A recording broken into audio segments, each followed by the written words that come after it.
एक बार दो शिष्य गुरुकुल के समीप एक मंदिर में जाने लगे दर्शन करने के लिए। इतने में उन दोनों शिष्यों ने देखा कि एक व्यक्ति जो कि नेत्रहीन है और कुष्ठ रोग से पीड़ित है, कोढ़ी है।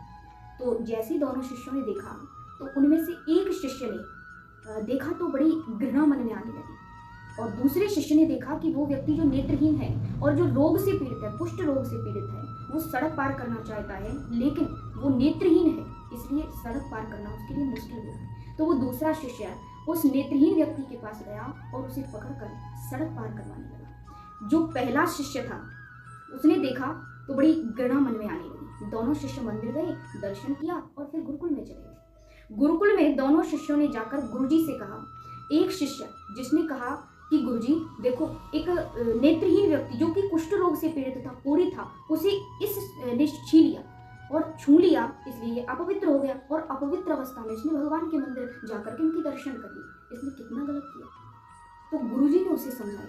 शिष्य से कहते हैं गुरुजी कि बेटा, इस पुत्र ने बहुत अच्छा काम किया जो उस असहाय की सहायता की, क्योंकि जीवन में धार्मिकता से पहले मनुष्य में दया, सहायता और मानवता की भावना होना बहुत ज़्यादा जरूरी है। इसके अभाव में अगर इंसान के अंदर इंसानियत नहीं है, अगर इंसान के अंदर मानवता नहीं है, अगर इंसान के अंदर सहायता या दया भाव नहीं है, करुणा भाव नहीं है, और वो पूजा पाठ करता है, तो उसकी सारी की गई पूजा पाठ ढोंग एवं दिखावा।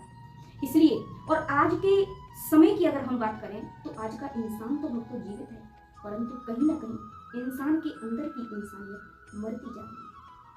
इसलिए इंसान व्यक्ति के अंदर दया भाव, प्रेम, सामने वाले जीव के प्रति प्रेम होना चाहिए, सहायता होनी चाहिए, मानवता होनी चाहिए, इंसानियत होनी चाहिए। और कहते भी हैं तुलसी बाबा कि दया धर्म का मूल है, पाप मूल अभिमान, तुलसी दया न छोड़िए जब तक घटे।